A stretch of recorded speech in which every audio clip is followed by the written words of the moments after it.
أعوذ بالله من الشيطان الرجيم. بسم الله الرحمن الرحيم.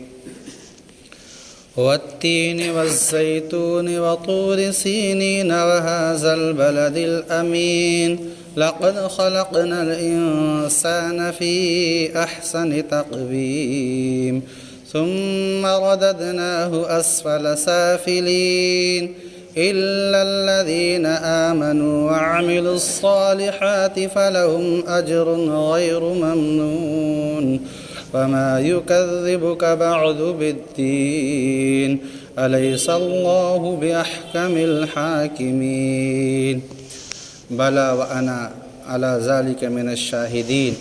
یہ میں نے سورت کے اختتام پہ جو کہا ہے بلا وأنا على ذلك من الشاهدين، در حقیقت اللہ کے نبی علیہ الصلاۃ والسلام کی حدیث ہے. اللہ کے نبی صلی اللہ علیہ وسلم نے کہا کہ اگر تم سورہ تین پڑھو، یہی سورت جس کی میں نے تلاوت کی ہے، تو اس سورت کو پڑھنے والا آخر میں یہ جملہ کہہ لے بلا وأنا علی ذلک من الشاہدین، کیونکہ اس سورت کے آخر میں جو ایک آیت ہے الیس اللہ باحکم الحاکمین، کہ اللہ تعالیٰ سارے حاکموں سے بڑا حاکم نہیں ہے. یہ ایک انداز ہے اللہ تعالیٰ کا، یعنی ہے اللہ تعالیٰ سارے حاکموں سے بڑا حاکم اللہ تعالیٰ ہے. تو اللہ کے نبی صلی اللہ علیہ وسلم نے کہا کہ تم یہ کہہ لیا کرو بلا وأنا علی ذلک من الشاہدین، کیوں نہیں، اللہ تعالیٰ جو ہے بڑے حاکموں میں سب سے بڑا حاکم ہے اور میں اس پر گواہی دیتا ہوں. تو اس لیے جب بھی ہم یہ سورت پڑھیں تو اس سورت کے الیس اللہ باحکم الحاکمین کے بعد کہیں بلا وأنا علی ذلک من الشاہدین، کیوں نہیں، بے شک میں جو ہے اس پر گواہ ہوں کہ اللہ تعالیٰ سب سے بڑے فیصلہ کرنے والوں میں سب سے بڑے فیصلہ کرنے والے ہیں. یہ سورہ جو ہے سورہ تین ہے.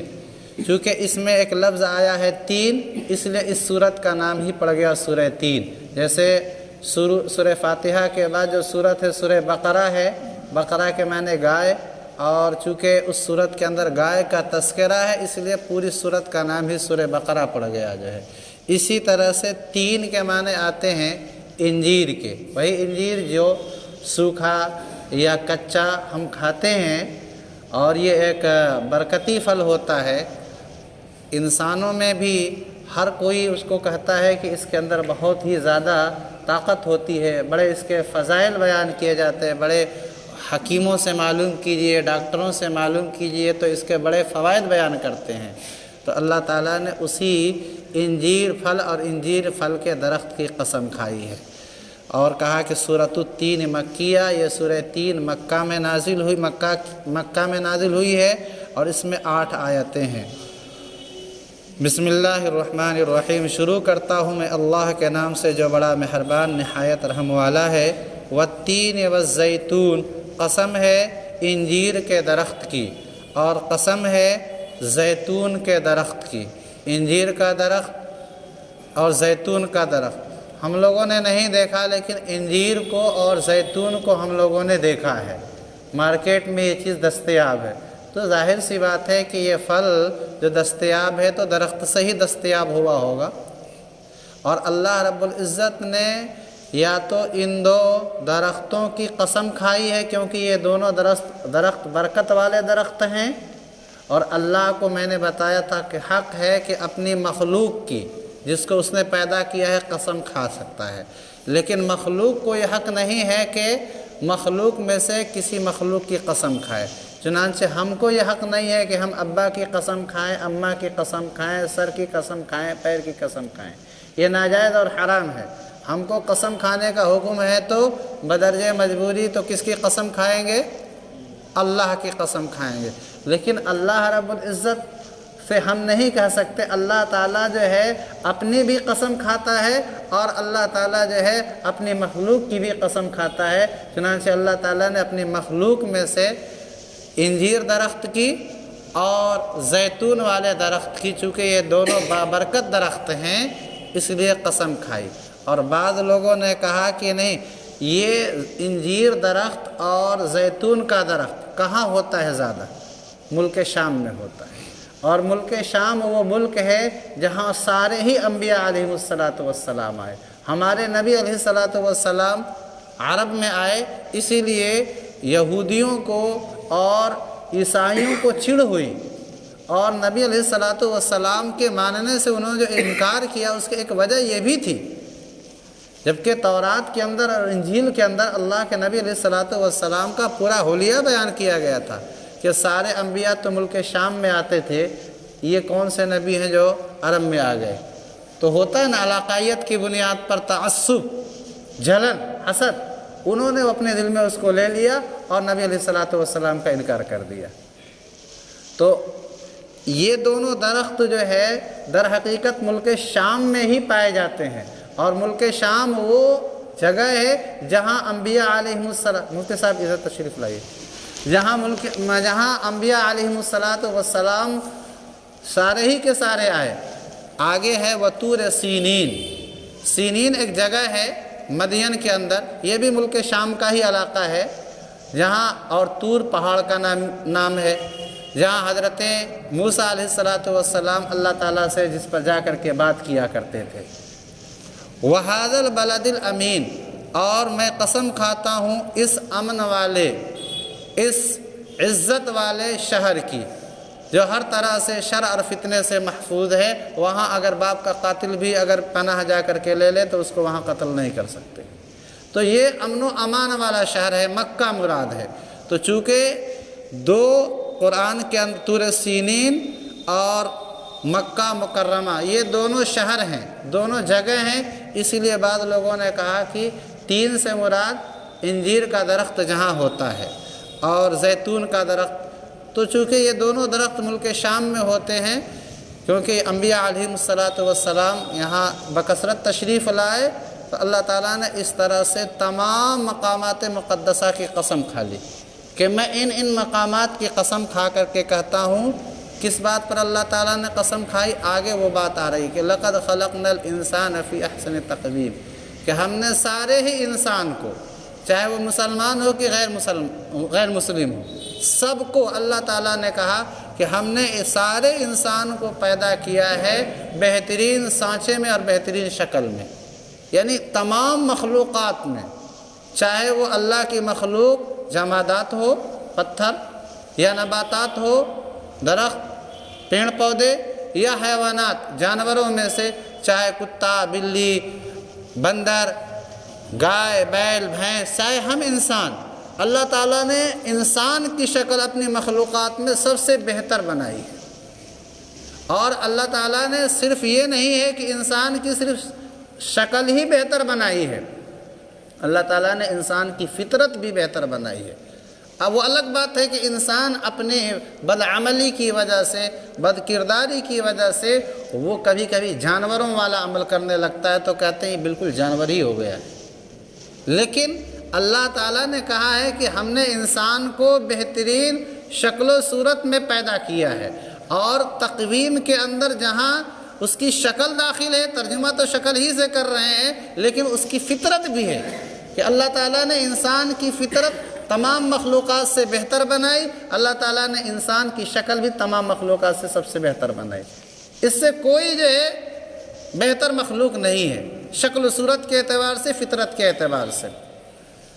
اور ابن العربی ایک بہت بڑے مفسر ہے، انہوں نے لکھا ہے کیوں نہ ہو انسان کی جو ہے سب سے بہتر شکل تمام مخلوقات میں، اس وجہ سے کہ اللہ تعالیٰ نے صرف انسان کو پیدا کر کے چھوڑ نہیں دیا، انسان کو پیدا کرنے کے ساتھ ساتھ انسان کو عالم بھی بنایا، اللہ تعالیٰ نے جانکار بھی بنایا۔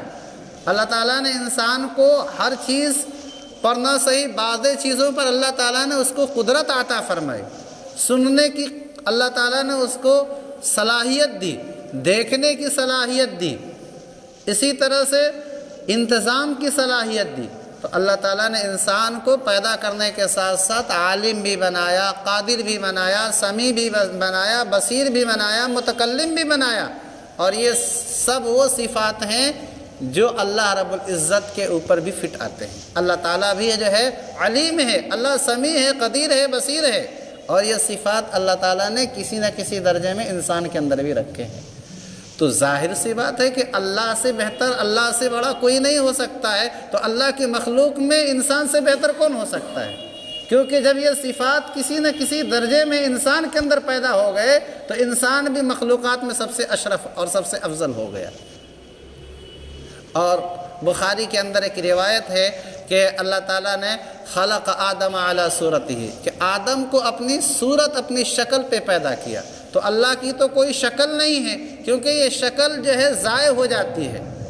ہماری جو بچپن کی شکل تھی، آپ کی جو بچپن کی شکل تھی، کیا بڑھاپے میں وہی شکل ہے؟ نہیں رہتی ہے۔ تو جب شکل زائل ہو جاتی ہے تو اللہ بھی زائل ہو جائے گا۔ اللہ کے ہمیشہ رہنے والی ذات ہے، تو اس کا بھی مطلب یہی ہے کہ اللہ تعالیٰ نے حضرت آدم علیہ السلام کے اندر اپنی بعض صفات پیدا کی۔ تو اللہ تعالیٰ نے انسانوں کے اندر اپنی بعض صفات پیدا کی، اس لیے اللہ تعالیٰ نے انسان کو مخلوقات میں سب سے بہتر شکل اور سب سے بہتر فطرت عطا فرمائی۔ اور اسی پر ایک واقعہ بھی جو ہے، جو آپ لوگوں نے بھی سنا ہوگا کہ عیسیٰ بن موسیٰ، یہ ابو جعفر منصور ایک عباسی خلیفہ گزرے ہیں، ان کے یہ وزیر تھے، ان کے درباری تھے، بڑے خاص لوگوں میں سے تھے۔ ان کی بیوی بڑی حسین و جمیل تھی، خوبصورت تھی۔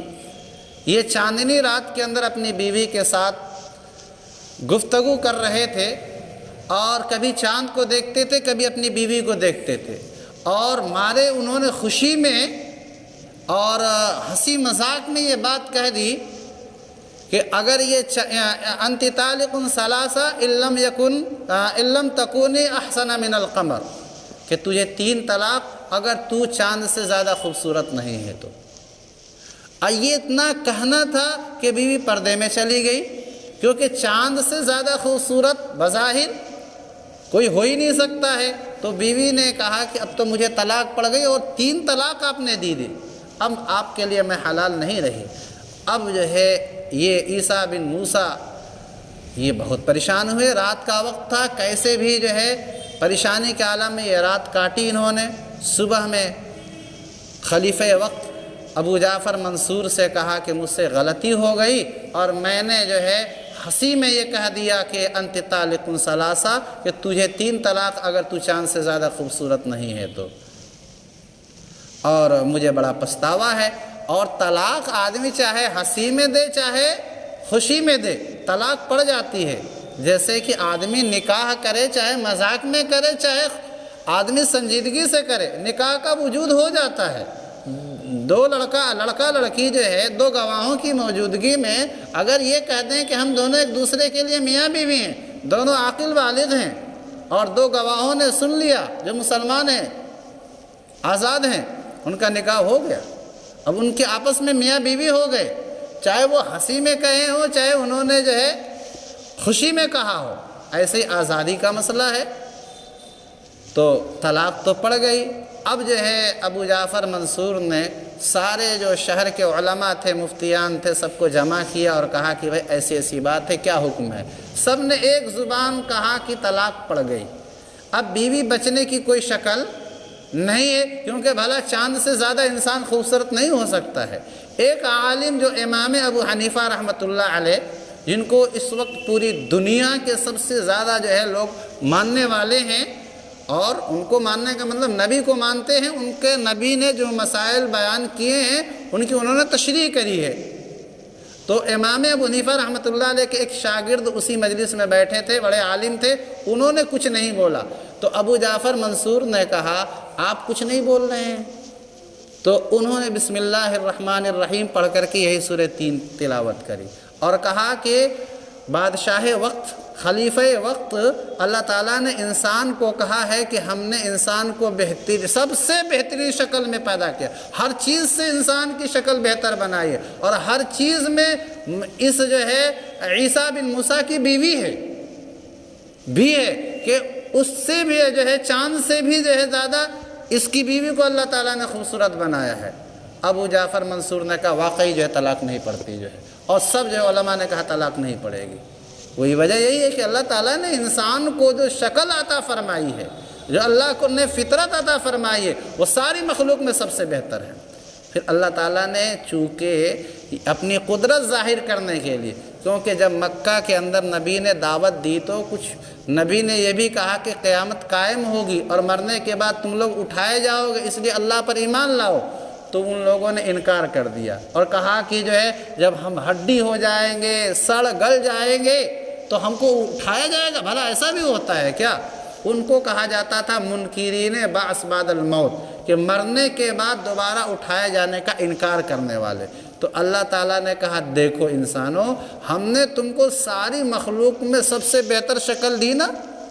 انسان اپنی چاہے وہ کتنا بھی کالا ہو، چاہے لنگڑا ہو، لولا ہو، کیسا بھی ہو، کوئی سا بھی جانور لے لے، اس سے اللہ تعالیٰ نے انسان کی شکل بہتر ہی بنائی ہے۔ ہو نہیں سکتا ہے کہ انسان کی شکل سے بہتر کسی جانور کی شکل ہو جائے۔ پھر اللہ تعالیٰ نے کہا دیکھو اتنی اچھی شکل دی تھی نا، ثم رددناہ اسفل سافلین، پھر ہم اسی انسان کو پست حالت والوں میں سے بھی پست تر کر دیتے ہیں، یعنی اس کے بعد بڑھاپا طاری ہوتا ہے انسان کے اوپر، اور وہ جو جوانی کی جو شکل و صورت تھی، بچپنے جیسا پھول جیسا چہرہ تھا، اب وہ چہرہ جو ہے کہتے ہیں کہ نہیں ہے، شکل بدل گئی۔ ہم سب جو کہتے ہیں کہ اپنے بچپن کی تصویریں دیکھ لیں اور جوانی اور بڑھاپے کی تصویریں دیکھ لیں، بہت فرق نظر آتا۔ اللہ تعالیٰ نے کہا کہ جب دیکھو ہم نے تمہاری جوانی اور بچپنے میں کتنی اچھی شکل بنائی تھی، اور آج ہم نے تمہاری شکل کو کیسی بنا دیا۔ تو جب ہم ایسا کر سکتے ہیں کہ ایک مرتبہ تم کو اچھی شکل بنا سکتے ہیں، اور جب تمہاری بڑھاپے میں شکل خراب کر سکتے ہیں، تو مرنے کے بعد ہم تم کو دوبارہ پیدا بھی کر سکتے ہیں۔ اسی کی طرف آگے کا فما یکذبک بعد بالدین، کون سی چیز ابھی بھی جو ہے لوگوں کو، ان کافروں کو قیامت کا انکار کرنے پر مجبور کر رہی ہے۔ جب تم کو یہ معلوم ہو گیا کہ ہماری شکل اتنی اچھی تھی اور بڑھاپے میں ہماری شکل ایسی ہو گئی، تو جو اللہ ایسا کر سکتا ہے وہ اللہ مرنے کے بعد دوبارہ زندہ نہیں کر سکتا ہے کیا؟ اللہ کو یہی بتانا مقصد ہے۔ اور اسی لیے اللہ تعالیٰ نے کہا کہ الا الذین، اب یہ لگتا ہے کہ اللہ تعالیٰ سارے لوگوں کو کی شکل خراب کر دیتے ہیں، سارے جو ہے بڑھاپے میں لوگوں کی شکلیں خراب ہو جاتی ہیں اور وہ کسی کام کے نہیں رہتے ہیں۔ تو اللہ تعالیٰ نے کہا الا الذین آمنوا وعملوا الصالحات، ہاں مگر اللہ کے جو نیک بندے ہیں، مومن ہیں، نیک کام کرنے والے ہیں، حالات تو ان پر بھی طاری ہوں گے، بڑھاپے کی وجہ سے کمزوری آئے گی، وہ اعمال جو وہ نہیں کر پا رہے، جو کر پا رہے تھے جوانی میں وہ نہیں کر پائیں گے، لیکن لہم اجر غیر ممنون، ان کو جو اجر ملے گا، ثواب ملے گا، وہ کبھی ختم نہیں ہوگا۔ چنانچہ روایت کے اندر آتا ہے، حضرت ابو موسیٰ اشعری رضی اللہ تعالیٰ عنہ کی روایت ہے کہ اللہ کے نبی صلی اللہ علیہ وسلم نے فرمایا کہ اذا مرض العبد او سافر کتب له مثل ما كان يعمل مقیما او صحیحا، کہ جب بندہ بیمار ہو جاتا ہے یا بندہ سفر میں چلا جاتا ہے، تو ظاہر سی بات ہے بیمار ہو گیا تو اب تہجد کی نماز نہیں پڑھ سکتا، 5 وقت کی نماز بھی پڑھنا کبھی کبھی مشکل ہو جاتا اس کے لیے، اور سفر میں چلا گیا تو نماز تو معاف نہیں ہے، قصر ہے اس کے اندر، آدھی ہو جاتی نمازیں، لیکن تہجد وغیرہ چھوٹ جاتے اس کے۔ فرمایا کہ بندہ کرتا تھا جب مقیم تھا، جب اپنے وطن میں تھا تو تہجد بھی پڑھا کرتا تھا، جب وہ ٹھیک تھا تو 5 وقت کی نمازیں بھی پڑھا کرتا تھا، تہجد بھی پڑھا کرتا تھا۔ تو اللہ کی طرف سے فرشتوں کو حکم ہوتا ہے کہ جو یہ تندرستی کے زمانے میں نیک کام کرتا تھا اور جو اپنے گھر رہ کر کے کرتا تھا، اب نہیں کر پا رہا ہے مجبوری کی وجہ سے، لہذا تم اس کے نام اعمال میں لکھو۔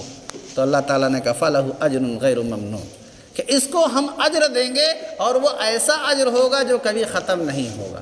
اس کی تفسیر یہی کی گئی ہے جو ہے، اور اس میں اشارہ بھی ہے کہ اللہ کے جو نیک بندے ہوتے ہیں، عام انسان سے ہٹ کر کے جو اللہ کے نیک بندے ہوتے ہیں، اور اللہ تعالیٰ ان کو دنیا میں ہی ان کے ایسی روحانی اولاد پیدا فرما دیتی ہے جو ان کے علم سے فائدہ اٹھاتی ہے، اور وہ ان کی اولاد کی طرح خدمت کرتی ہے، اور ان پر یہ حالات طاری نہیں آتے جو عام دنیا دار لوگوں پہ طاری آتے ہیں۔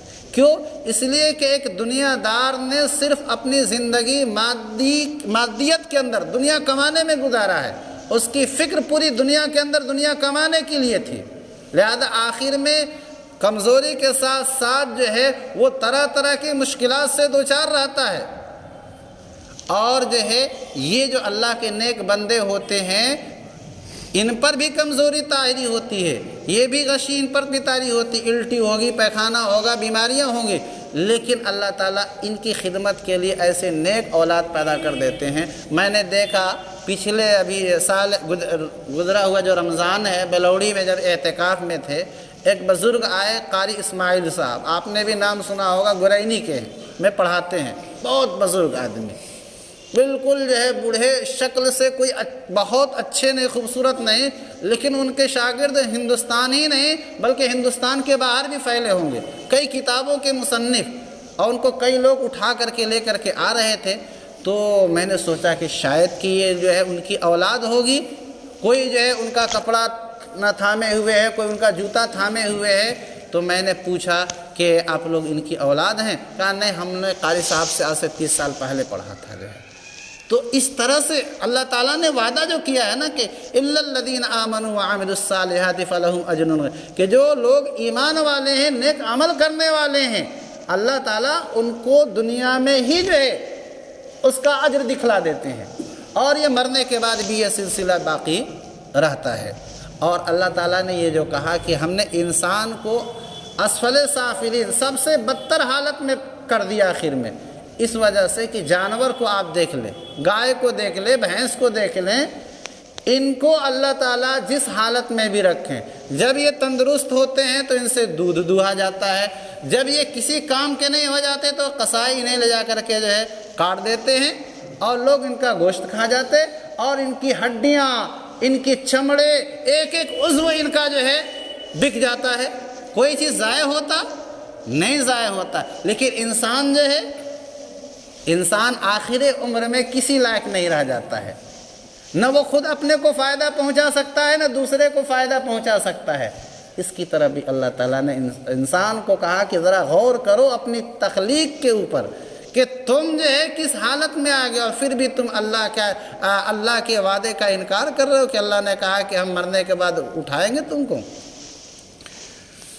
فَلَهُمْ أَجْرٌ غَيْرُ مَمْنُونَ، تو ان کے لیے ایسا اجر ہے جو کبھی ختم نہیں ہوگا۔ اب بعض لوگوں نے یہ بھی کہا ہے کہ مراد یہ ہے کہ جو لوگ اللہ کے نافرمان بندے ہیں، ایک تفسیر یہ بھی ہے کہ ثُمَّ رَدَدْنَاهُ أَسْفَلَ سَافِلِينَ، کہ کافر کو اللہ تعالیٰ اسفل سافلین یعنی جہنم کا جو سب سے نچلا طبقہ ہے وہاں رکھیں گے، اور جو مومنین ہیں، نیک عمل کرنے والے ہیں، اللہ تعالیٰ ان کو اجر و ثواب عطا فرمائیں گے۔ فَمَا يُكَذِّبُكَ بَعْدُ بِالدِّينِ، پھر کون سی چیز تم کو آمادہ کر رہی ہے اس کے بعد قیامت کا انکار کرنے پر؟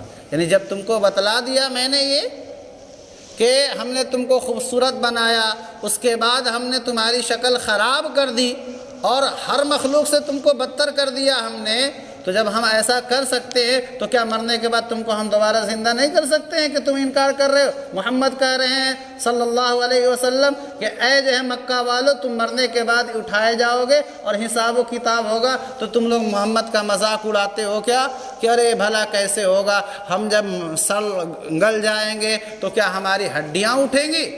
تو اللہ تعالیٰ نے کہا فَمَا يُكَذِّبُكَ بَعْدُ بِالدِّينِ، جب یہ سب بیان کر دیا ہم نے اور اس کو تم نے مان لیا، اور کیوں نہیں مانے گا انسان؟ دیکھتا ہے انسان اپنے سامنے، دیکھتا ہے کہ جوانی میں شکل کچھ اور ہوتی ہے اور بڑھاپے میں شکل کچھ اور ہو جاتی ہے، تو اللہ کہہ رہے ہیں کہ جب یہ مان لیے فَمَا يُكَذِّبُكَ بَعْدُ بِالدِّينِ، تو پھر کیوں تم جو ہے اب قیامت کا انکار کر رہے ہو؟ أَلَيْسَ اللَّهُ بِأَحْكَمِ الْحَاكِمِينَ، کہ اللہ تعالیٰ فیصلہ کرنے والوں میں سب سے بڑا فیصلہ کرنے والا نہیں ہے؟ یعنی یقیناً اللہ تعالیٰ نے فیصلہ یہ کیا کہ انسان کو جوانی میں خوبصورت بنایا، بڑھاپے میں اللہ تعالیٰ نے شکل بگاڑ دی، ایسے اللہ تعالیٰ یہ بھی فیصلہ فرمائیں گے کہ مرنے کے بعد سب اٹھ جائیں، تو سب مرنے کے بعد اٹھ جائیں گے۔ اللہ تعالیٰ ہم سبوں کو جو ہے قرآن کریم کا معانی اور مفہوم کو سمجھ کر کے اس پر عمل کرنے کی توفیق مرحمت فرمائے، اور اس قرآن کی برکت سے ہماری جو ہے زندگیوں کے اندر انقلاب پیدا کر دے۔ ہمارے جو کہتے ہیں کہ حالات آئے ہوئے ہم سبوں کے اوپر، ہم میں سے ہر کوئی بہتر جانتا ہے کہ ہم کن کن جو ہے مشکلات سے دوچار ہیں۔ اللہ کو حاضر و نادر سمجھ کر کے ہم لوگ رو کر کے گڑ گڑا کر دعا کریں، اللہ تعالی ہم سبوں کی ضرورتوں کو پوری فرما دیں گے۔ اللهم صل على سيدنا ومولانا محمد وآله وصحبه وسلم. ربنا ظلمنا أنفسنا وإن لم تغفر لنا وترحمنا لنكونن من الخاسرين. رب اجعلني مقيم الصلاة ومن ذريتي ربنا تقبل دعاء. ربنا اغفر لي ولوالدي وللمؤمنين يوم يقوم الحساب. ربنا لا تؤاخذنا إن نسينا أو أخطأنا. ربنا ولا تحمل علينا إثرا كما حملته على الذين من قبلنا. ربنا ولا تحملنا ما لا طاقة لنا به واعف عنا واغفر لنا وارحمنا أنت مولانا فانصرنا على القوم الكافرين. اللهم إنا نسألك من خير ما سألك منه نبيك محمد صلى الله عليه وسلم ونعوذ بك من شر ما استعاذ منه نبيك محمد صلی اللہ علیہ وسلم.